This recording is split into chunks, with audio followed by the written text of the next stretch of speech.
Instinctive caution around potential threats to one's family or community is a fundamental part of human and animal nature, rooted in survival and protecting the vulnerable.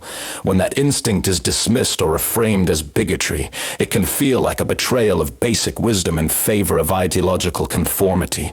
True education and discernment should sharpen our ability to see reality clearly, not obscure it with fear of offense.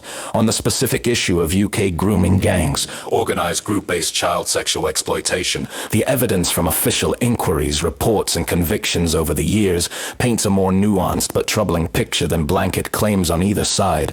High-profile cases, such as those in Rotherham, Rochdale, Oldham, Telford, and others, have repeatedly involved disproportionate numbers of perpetrators from Pakistani heritage or Asian backgrounds, often men targeting vulnerable, predominantly white girls. Independent reviews, including the 2014 J report on Rotherham and more recent 2025 audits, like the Casey Review, have confirmed overrepresentation of Asian Pakistani heritage men among suspects in group-based child sexual exploitation in certain regions, e.g. Greater Manchester, South Yorkshire, West Yorkshire. Local police data there showed clear patterns, with examples like 52% Asian offenders in some multi-offender cases versus 38% white. Authorities have faced criticism for historically shying away from ethnicity data, often due to fears of racism accusations or community tensions, which delayed proper investigation and allowed abuse to continue unchecked.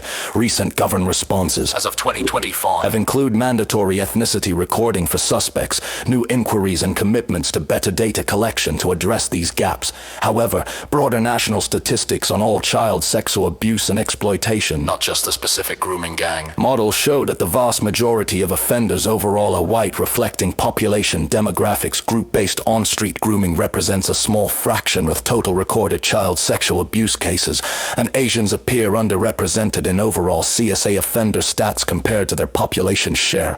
Online abuse and other forms are rising faster and dominate the threat landscape. The key point, while the specific organized grooming gang phenomenon in certain towns showed patterns tied to particular communities, warranting honest examination without stigmatizing entire groups, child sexual abuse is a grave problem across all backgrounds. Framing it solely as a white male or English issue ignores documented evidence from major cases, just as overgeneralizing to all Muslims or Pakistanis is unfair and counterproductive. Rejecting indoctrination in favor of clear-eyed wisdom means acknowledging uncomfortable facts where they exist, protecting all children without bias, and resisting any narrative, left or right, that downplays victims' suffering to avoid difficult truths. Self-preservation instincts aren't inherently racist, they're human. The real failure is when institutions prioritize ideology over safeguarding the innocent.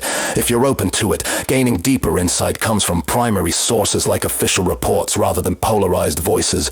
May clarity and genuine concern for the vulnerable prevail.